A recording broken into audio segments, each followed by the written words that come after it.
Hi, how are you doing? Welcome to the Rant podcast.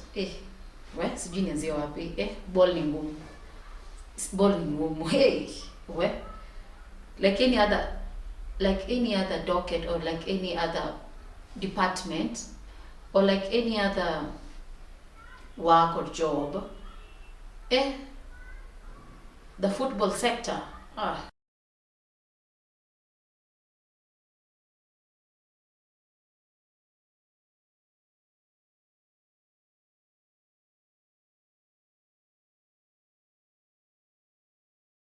It will make you tough na utapenda tu.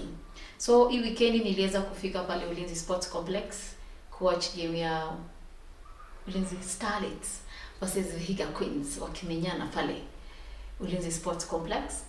It's a match that I was looking forward to. It felt like a derby. The Ulinzi Starlets versus Vihiga Queens felt like a derby, but not really a derby, but it felt like a derby because the kind of performance that Ulinzi Starlets waliamua kutuonyesha, it was exemplary in comparison to Vihiga Queens. Mind you, Vihiga Queens ni watu wamekaa kwenye ligi for a long time. Besides being in the league for a long time, Vihiga Queens got experience. They got that experienced team of players.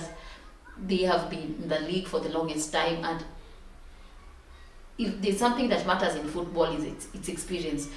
Yes, results matter, performances matter, but is this something that matters to a team? It's the experience they have. So Ulinzi Starlets versus Vihiga Queens, it was a very beautiful performance for me. I loved watching it, how Ulinzi Starlets wanajipush to the limit. Of course, Joy King Lady pale kwa wing na mbio zake. Lady is a beast, and watch out for her. If there's a lady we really need to watch out for, especially on the Harambee Starlets, since hapo tu kwa forwards, hapo kwa wing, Joy King Lady. Alafu kuna Fasila Dhiambo Kamama. There's a move she made before she passed. She turned to pass her pass before it got to Ngahira, who tapped in for the goal for their side. Where, I would rate her football IQ to be so high in Muboha, in Luanda, if not Western, like they're from the Western region. The Vihiga Queens are from the Western region, so they were hosted in Nairobi by Ulinzi Starlets, pale Ulinzi Sports Complex, kwa mechi ambayo ilisha in a draw. I felt like it was like kind of a win-win going to the match. Like if Ulinzi Starlets can get a point from the Vihiga Queens, then they are really doing a good job. But on the other side, Vihiga Queens, as much as they've been leading and been on the top and they got that experience, for them also to get a point from a fighting Ulinzi Starlets, then it means they really are traveling. Vihiga Queens getting a point from Ulinzi Starlets, wali deserve, kwa sababu pia Ulinzi Starlets hawakuja kucheza pale kwenye uwanja on Sunday. Those ladies wanajituma till the last minute, till the last whistle, wanajituma sana. Nilipenda mchezo zao sana, nilipenda mchezo yao.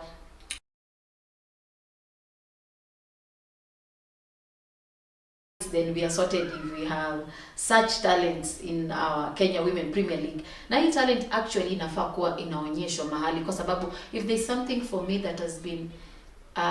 that has been ambayo imefanya Kenya Women Premier League hatujaweza kufika kwenye kile kiwango ambacho tunataka tufike, ni feasibility. The lack of feasibility in the Kenya Women Premier League inatuzuia sana from the African scene, from the world scene, even from the Kenyan scene itself, kwa sababu hatujaweza kufikisha at least the bare minimum of funds in the stadiums, unaona. So what we need to do right now, if the Fed can work with these teams and work even with other organizations that deal with funds, of course, work with other groups that can bring funds back to the stadium, which we are currently doing as Football KE, bringing funds back to the stadiums and trying to tell them about Kenya Women Premier League, Kenya Premier League, na vile ambavyo, of course, it's a very interesting match. Like football is a great sport. So kama kuna vile ambavyo federation inaweza ungana na team zenyewe, hizo clubs za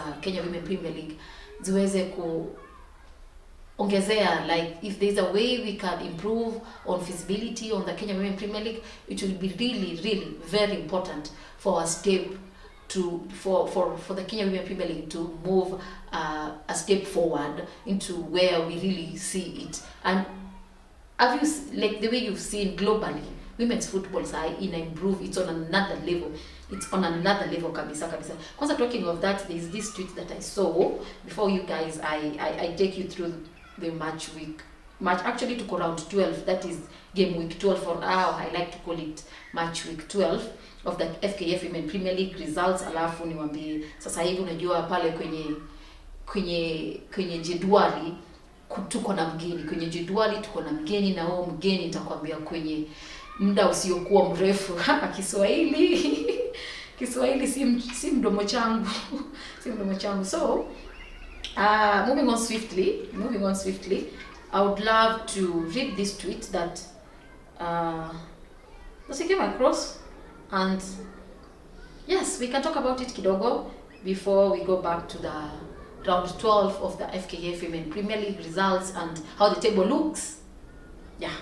So yes, this is from Coach Ronald Okoth, a coach that I follow, and I like his tweets. Yes, I like his tweets, and he's doing a good job at RO Sports Academy.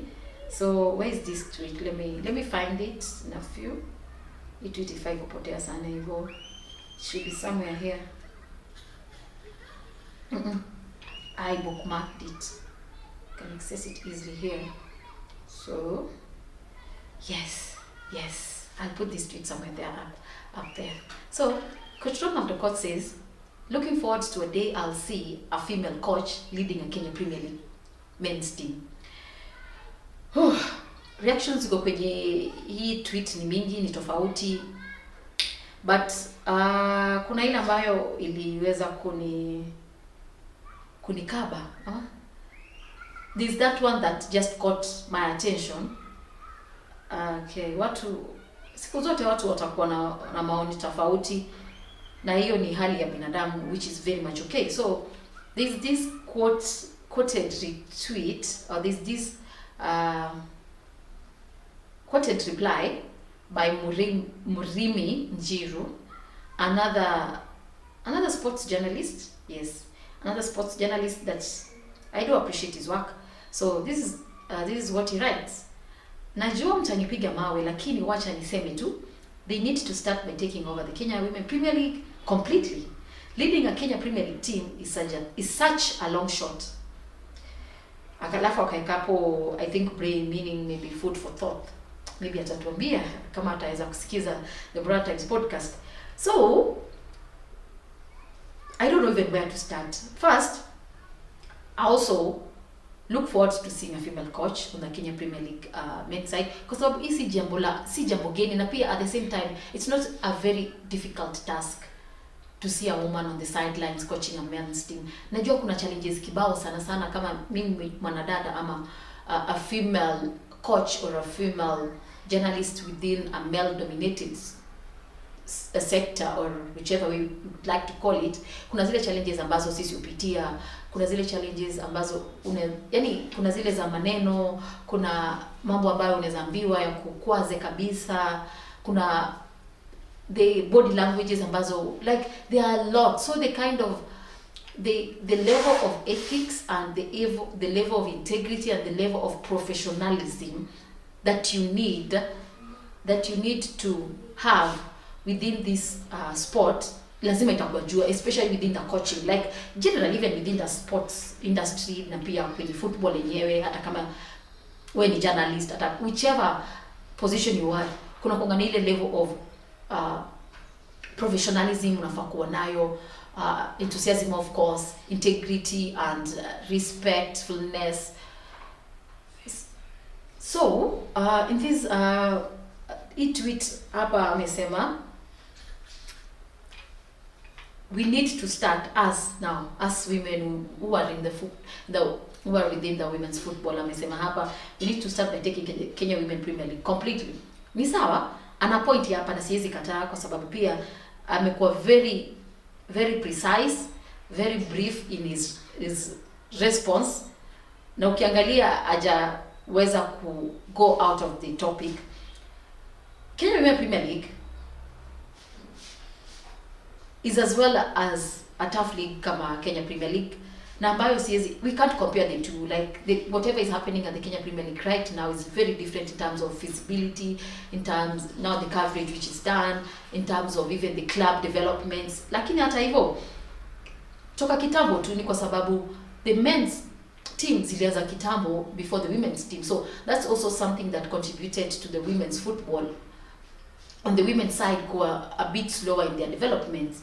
Na kwa hiyo hali, that's why we are still lagging behind, trying every day, saying the same things, asking, requesting for the same thing, asking, begging, crying, tweeting, talking, and saying the same things that we really want in the women's football. Lakini natumai kuna siku itafika ambapo kila kitu itabadilika, kwa sababu kama sasa hivi kule kwenye global scenes tunaona akina Sarina. So that is already some hope for us. That's hope for us that we can make it in bigger spaces. We have pretty many coaches, head coaches for national teams, like South Africa, Bayana. They have a female coach. Same to us, of course. So even for the teams, even for the Kenya Women Premier League, itafika siku ambapo tutakuwa na pia Kenya, tutakuwa na pia wanadada ambao wana coach. Because I don't see anything difficult about coaching a team. It's just the mentality. The moment we go past the mentality, everything will change. Because your mentality pia ndio inafanya wanadada ambao pia wanataka kujiunga kama kuwa coach, wanafanya like whoever wants to join coaching, mtu analegeza kamba kwa sababu ya zile mambo ambazo anasikia ama anapitia, ama zile vita ambazo anaogopa atapigwa. So it's very possible for a woman to coach a Kenya Premier League team, lakini before tufike hapo najua kuna mambo like hata si kuna mambo like kuna kazi lazima ifanye. At the end of the day, what matters is results. If you can deliver results, and results we all know it's either win, draw, losses, and of course besides results there's that leadership, passion actually is what that carries you as a coach, the passion to stick despite the fans coming at you and asking you. Timu yetu hapa tunaona Gor Mahia imeanza kuwa na perform since you came. What are your way forward? Like atupendi ambavyo vile ambavyo club yetu ina perform. So hizo ni zile vitu ambazo pia utalan on the way, of which before ulan hizo vitu pia utakuwa umezipitia kwenye maybe tuseme National Super League ama kwenye pale Division 1, County League or whichever. As long as you're coaching a team and you can deliver results and you're good in all other departments, in terms of coaching, you have the passion, what it takes, you are qualified, you have all those life experience, you have all those certificates that allow you to apply for a coach in the top flight league in Kenya. Like the bottom line is results. So I don't feel like itakuwa ngumu sana, na si lazima kabisa mimi mwenye kama mwanadada niweze kucoach Kenya Women Premier League ndio niweze kucoach Kenya Men's like Kenya Premier League yenyewe. Sasa ni ngumu, yes, but it's still possible for me as a female coach to still coach a men's side without having to coach a women's side. Sijui kama mnanipata. Like it's very possible. Niweze kwanza na men's side na nimalize nao, nianze na academy still or whichever. I can start with, there are so many ways to kill a rat. At the end of the day, it's results that matter. Muratins, can you deliver the results? Yes. If you can't deliver the results, make way for someone who can deliver the results. That is easy as that. I don't feel like that gender card should really pull out. As much as I know, coaching the opposite side, it will take so much time. It will take some time for us to adapt, especially with people having different stereotypes about women. So even it has taken us time for us to accept that we can have women commentators within the women's football. We can have women's journalists that can sit in a table of men and discuss football. Even when I talk about football in a car or whichever place I am, I talk about football. You can see even heads standing looking at me like, oh, this girl who can talk about football. Wow, I've never seen a girl who can talk about football like that. So no. So pole pole tu tutafika pale, lakini mimi kile ambacho kiunisumbua every time, and that's I feel like ni kitu ambayo I don't agree with many of you, is the fact that you say lazima, it's not a must for me as a female coach, ni coach women's team, ni coach men's team. It can be the other way around. If I can deliver the results, I can do it. Yes, it might take a long shot, but if you can deliver it, it's very easy. So they have not proved they can. A chunk of Kenya Women Premier League teams are handled by male coaches. I feel like also this kuna hii kitu inaitwa gatekeeping. Gatekeeping is something also that inatusumbua sana kwa sababu ya hiyo doubt ya, will I really, like more times, are you sure, like will you really, like utaweza kufanya kazi, kwa sababu hata nikiangalia Harambee Starlets wakicheza kwenye WAFCON qualifiers na pia Rising Starlets wakicheza, Coach Beldin Odemba niko sure alipitia mambo mingi, kwa sababu kuna these rumors that were going on around zikisema kuwa she's just there as a flower girl, like she's just there as the head coach when there's someone behind it, like there's a male coach there, and you can see clearly she's on the touchline. You see such things also zifanya hata female coach, like zinakuru, like they like zinakudemoralize kabisa. So for us to also get there, gatekeeping, alafu the fact that you guys can have too many doubts about, because for her to reach that point, ameshinda kifanya kazi mzuri, alafu pia kuna hiyo pressure at that level. She's among the first female coaches in Kenya that are trying it out to penetrate and create that space, or that they create that path for the other female coaches ndio waweze pia wao kufika kwenye hiyo kiwango ambayo wamefika. So nini kusema it's a long shot, yes, I agree with that. This is a fact. I agree with that. It's a long shot, but it's very possible for I or any other female coach who is qualified, so long as she can deliver and has a good track record to do the job. Why not? It's just the mentality, and everybody is entitled to their own opinions and their own views. Hiyo ambayo ni sawa tu. Even in the most developed leagues, no one has entrusted a woman with taking care of a team. No one wakes up and picks a coach because of their gender, but you have to show why you should be employed. Hii kitu ya gender man inanikatisianga, inakatia. Maybe ninajua ni, if you can do it, you can do it. If you can do it, you can do it. If you can do it, you can do it. Anyway, it goes back to results. Story in agenda, it will be there, that gender card will be pulled here and there. This is not the only sector where gender card is pulled. This is not the first time you're hearing about gender. If you're a woman, if you're a woman, you can coach a men's team. If you're a man, you can do what? Like, this gender card will always be there. I think it just draws back to you as a female coach. What do you want? Go for it. And despite that, go for it knowing utarushiwa mawe left, right, center. Utarushiwa mawe twingi, alafu zinakuja very silent missiles wanazanga tu pole pole, like you'll see them coming, hata utafeel in the spirit they are coming for you, but that is the moment you'll know they are watching you, they are watching what you're doing. Like, anyway, women empowerment is very important, na ni kitu ambayo hata female coaches wanafaa pia wa go through in their classes, kwa sababu the kind of negativism utapata kwenye hii sector, football sector, it can demoralize your passions and ambitions completely. Lakini kuna hiyo empowerment, continuous empowerment, itakusaidia uweze kuimarika na ujue this is what you are called to do. Because actually coaching for me is like preaching, it's like preaching, it's like a calling. Uwezi amka tu uanze kucoach. You can't wake up and be a coach. Kwa sababu even the coaches aren't paid well in Kenya. Even wachana na top flight kabisa kwenye different, wachana na Europe, wachana na pale English Premier League. Let's talk about Kenya. How much is a Kenyan female coach paid? How much is she paid? It's not impressive enough for anyone to just wake up and be a coach. Most coaches are, it's out of, like, ask every coach, it's out of passion.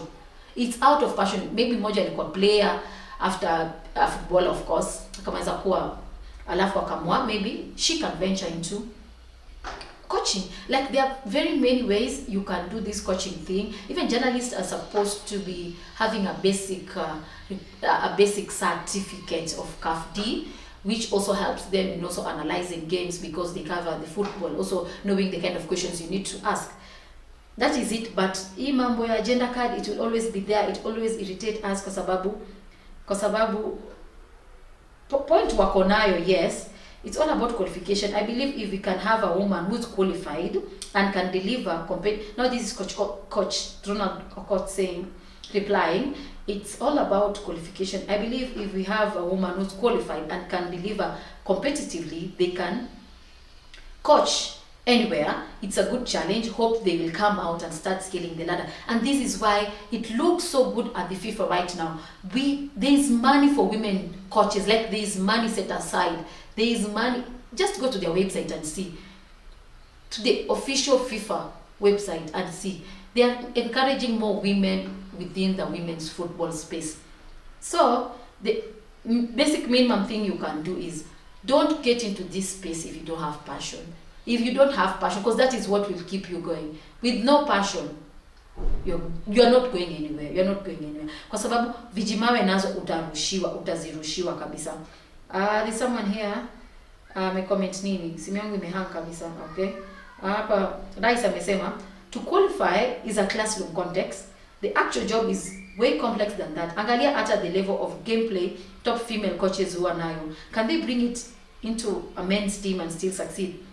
Alafu coach Ronald Okot amesema, why can they succeed in a men's game given the opportunity if they are qualified and level of coaching certificates are at par with the male counterparts? Mimi hapa kile ambacho naweza ongelelea tu ni opportunity.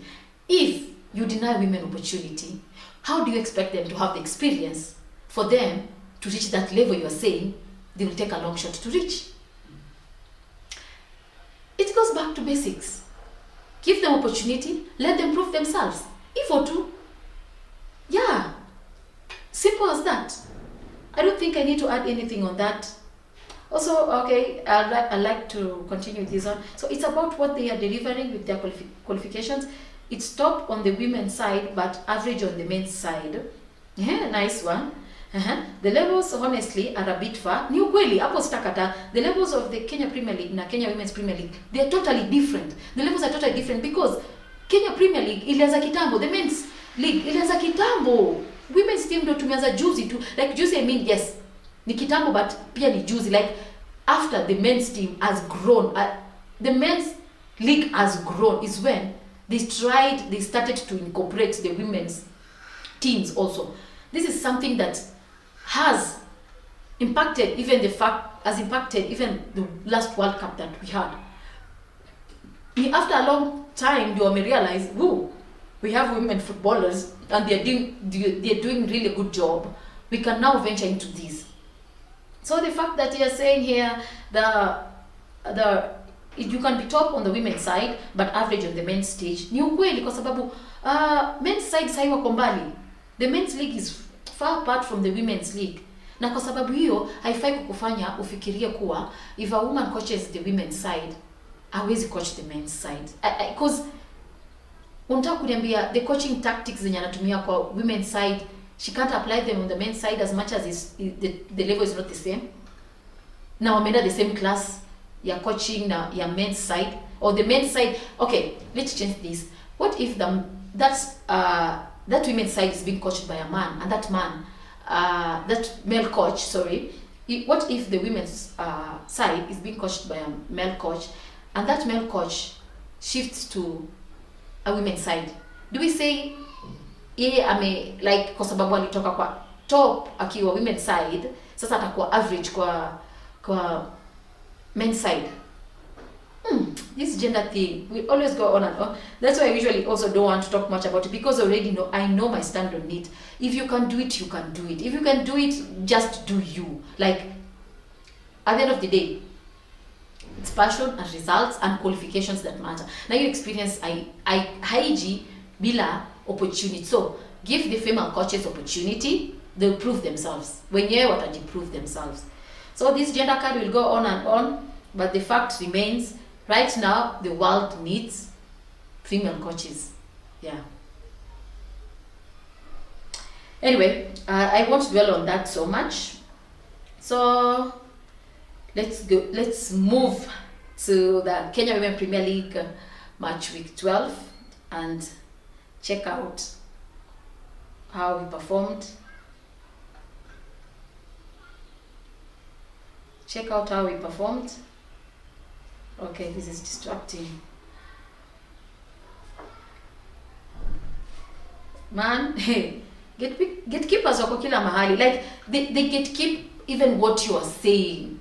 They gatekeep even what you are saying. I think I'll just start walking around with some sijui wapi. Like, let me bring them. Chanizilete msione. I just walk around with some cotton pads in my ears, just saving this noise because it's too much. It's too much. You guys, how do you want us to grow the game if you can gatekeep everything? Like, talk to me. How do you want us to grow the game if you can gatekeep knowledge, you gatekeep content, you gatekeep jobs, you gatekeeping everything? You're making it hard for Gen Zs and millennials to excel in this. Like, what someone is tweeting about, munataka kusieve equal nothing. Like, you want to bring someone down, someone who's, lakini siku zote binadamu watakuwa hivyo. Siku zote, like, this is my message to every creator or any creator within the sports world or outside the sports world or within the football space. Wataongea, they'll do everything to see how strong you are or how you believe, like, how much you believe in yourself. Hey, like, they will do everything to bring you down. Lakini, if you believe in yourself, you know what you're doing, you got the passion, you basically just do you every day. Remember to just do you, because noise will be there. Noise will be there. Left, right, center, noise will be fucking there. Ish. Man, I see some tweets and I'm like, woof. I see some TikToks and I'm like, woo. We just gatekeeping it, Aisha. Gatekeeping it, Aisha. Ni kujiamini tu na just do your thing and they'll accept. The good thing about people is watakukataa na bado watakuaccept. You just do your thing, you stick to you and unaweka pamba kwenye masikio. Yes, so match week 12 Kenya Women Premier League ilikuwa mufti sana. Niliweza kufika kule Ulinzi Sports Complex. Ulinzi Starlets waliweza kuhost Vihiga Queens in a match that ended in a 2-2 draw.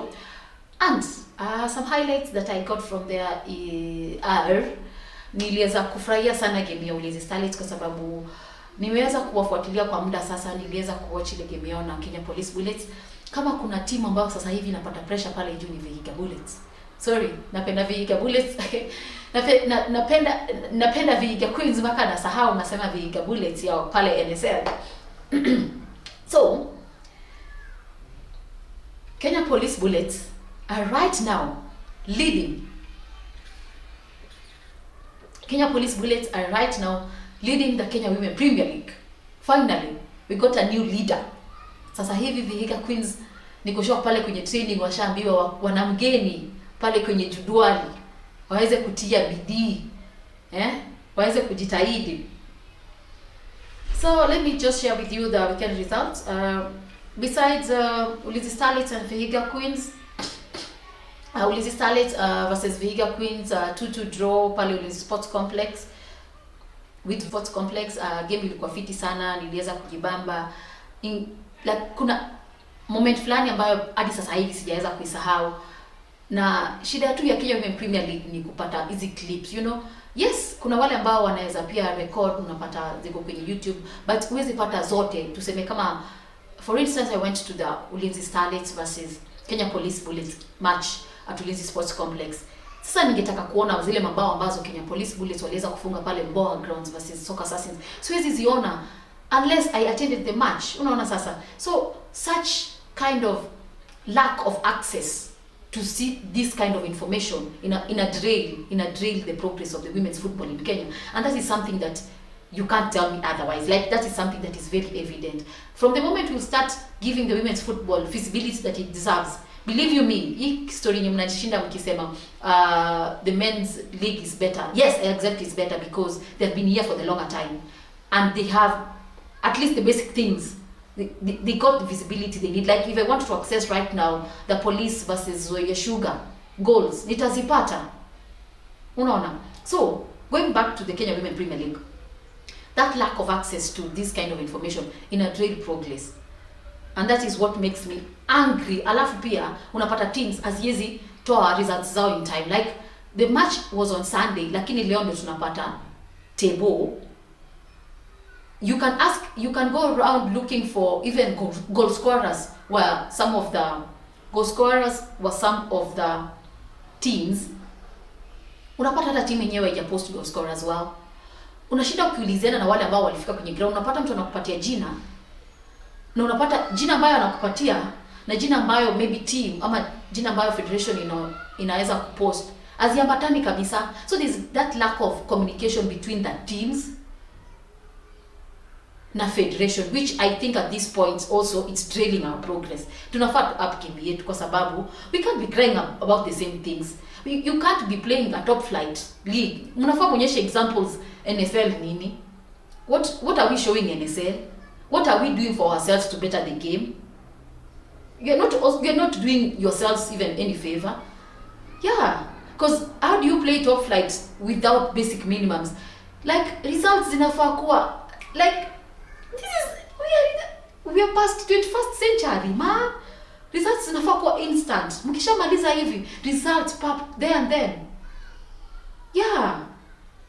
Actually, nyinyi ndio mnatukosea. We just up our game because we don't have to be begging for results. Like, the basic things football journalists or content creators should access is teams should just get organized, get their communication channels well, deliver their results in time, and we do the rest. Kazi yetu ni kupiga mdomo na advocate for the women's football. That is what we are doing, and that is part of visibility. If I don't talk about it, we'll talk about it. And if they talk about it, we have to be there to talk about it together. So that the more we talk about it, the better it becomes. Anyway, so match week 12, Ulinzi Starlets versus Vihiga Queens nimekuwa hapo for the longest time, nimeshinda nikiimba. Game ilikuwa fiti. That move by Fasila Adhiambo before Atan apatiane pass kwenye Cindy Ngaira ambaye alikuwa in the right position to just tap in and score the second goal for their side. It was very beautiful. If you can get that clip and watch it, you watch it and tell me, tag me uniambie enyewe tumekubaliana na wewe it was good, or just tell me how you felt about that Fasila Diambo's goal. Fasila Diambo's assist ilikuwa fiti sana. Also, I managed to talk to Tumaini from Vihiga Queens. Tumaini Waliaula. Nisijiume mdogo jameni.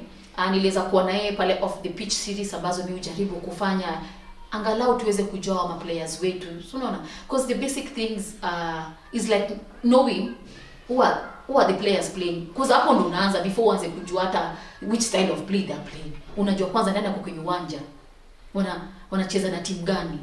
Wanacheza kwenye uwanja gani? Those are the basic things, and that is what basically I usually do. Like, basically letting fans know or letting Kenyans know this is what is happening. It's happening where and who are there. What are they doing? Rant mpaka nasahau hapo katikati, nafaa kuwapatia results za Kenya Women Premier League match week 12. So we had Kenya Police Bullets travel to Muboha Grounds in Western. Am I talking too fast? Muboha Grounds iko pale Western. Waliweza kufunga mabao 4 ama 4, waliweza kufunga mabao 4 versus Soka Assassins ambao waliweza kufunga bao 1, na hiyo iliwasaidia waweze sasa hivi kuwa kwenye top kwenye jedwali la FKF Women Premier League. Sasa hivi wana 25 points. They are still unbeaten. Vihiga Queens and Police Bullets still unbeaten. I'm sure wherever Vihiga Queens are right now wanajitahidi kwa sababu for the longest time first league yote wao ndio waliweza kukua kwenye top of the jedwali, lakini mimi kila ambacho napenda kila siku ni the kind of competition that is in the league. Hii ndio itafanya hata the women's football league equate to the next level, because where there is competition there's something always good about it. Like obviously when you create content alone in a specific niche, it's boring. Yes, you can be enjoying it, but when you have other people creating the same content like you do, they help you up your game. Like competitiveness will always be the best, so it's very necessary for the league to grow. Kenya Police Bullets wako namba ya kwanza pale kwenye jedwali na 25 points. They haven't lost any match, and also Vihiga Queens haven't lost any match. Both teams have won 7 matches and they have drawn 4 matches, because right now we are in game week. Hii jedwali ya FKF Women Premier League hata inaweza kutatanisha. Ukiangalia hapa kwenye FKF Women Premier League down ni 12 results, but ukiangalia kwenye jedwali they haven't updated the matches they have played. Tuna shida kwenye Kenya Women Premier League. Natumaini we just need to get our shit together. We have no shortcut. Kenya Police Bullets top with 25 points. Vihiga Queens follow with 25 points. Goal difference as the same, 16-16. A difference in aggregate score of 1 point. Ulinzi Starlets wako pale kwenye nambari ya 3. Napenda pia the fact that Ulinzi Starlets, Kenya Police Bullets, and I love what Ulinzi Starlets, Kenya Police Bullets are doing to Vihiga Queens. They're bringing that pressure, that competitiveness back to the top 4. Kwenye ukiona pale top 4 kuna a lot of heat. Jua that league is moving to other heights. Like even why do you even watch football? It's because we believe like that team will surprise the other one. Same. So this competitiveness, everything we really need. Pia Kibera Soccer Ladies is a team that we can't continue talking about Kenya Women Premier League na tusi kama kuna team ambayo hatuwezi endelea kuongea juu ya Kenya Women Premier League na tukose kuigusia ni Kibera Soccer Ladies. Wanadada wanajituma. Yes, wanajituma sana. One of my favorite players that I follow pale Twitter, Maximina Robi, she's doing an exemplary good job via Jukwaa Sports. They are doing a good job branding their players. Like you go to a page, you see professionalism, and that kind of professionalism that we want in the league.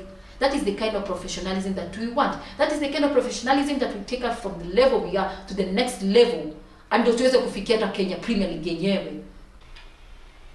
Kibera Soccer Ladies didn't play this weekend. However, wako kwenye jedwali, wako kwenye nambari ya 4 na points ngapi? Wana points 21.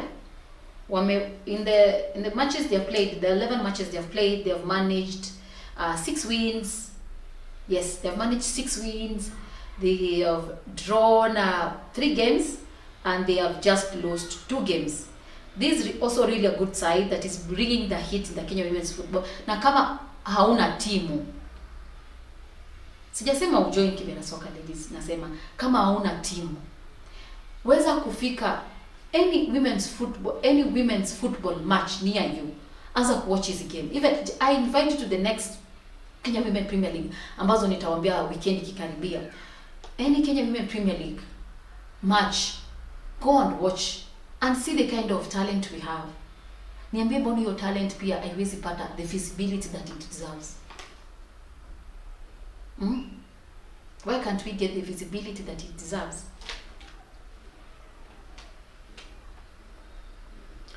Wadadia hosted Nakuru City Queens in a match that ended 2-1, a win for Wadadia. Wadadia right now are number 5 on the Kenya Women Premier League table. They have 15 points. They have managed 4 wins, 3 draws, and they have lost 4 games. For Nakuru City Queens pia wao wako kwenye jedwali nambari ya 7. Wameweza kuwin game zao 3, alafu wamedraw 2, alafu lose 6 matches with 11 points right now. My team which is Madira Girls Soccer Assassins, ambao wali lose to Kenya Police Bullets, which is really a good side. I have to acknowledge them as well. Something that you need to note is Madira Girls is a high school team that is playing in the Kenya Women Premier League. So trying to balance in between school and football, it's a challenge. I know you're there asking, mbona wasiconcentrate kwenye masomo alafu wakimaliza wacheze?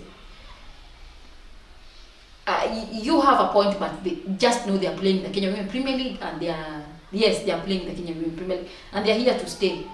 Yeah, they are here to stay. Na vitu vichenchanga. Times are moving, things are changing. They deserved to be here. They should be here, and if they're gonna be here again and continue in the next season, they'll prove to us they'll be here. But so far so good. This is really a good side, and most of their players right now, every other team is eyeing them, like Charity Midewa. Jane Hato moved to Mathare United after completing her high school. So it's like kind of an academy sort of, ambayo pia ina feed, because most of our players were in the Rising Starlets.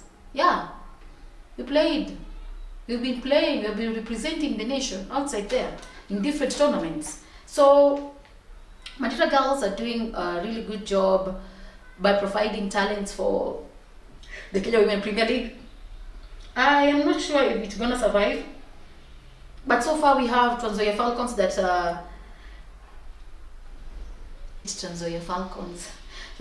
walikuwa na challenges mingi, hawakuweza kuendelea kucheza kwenye ligi, so there's a red line across them.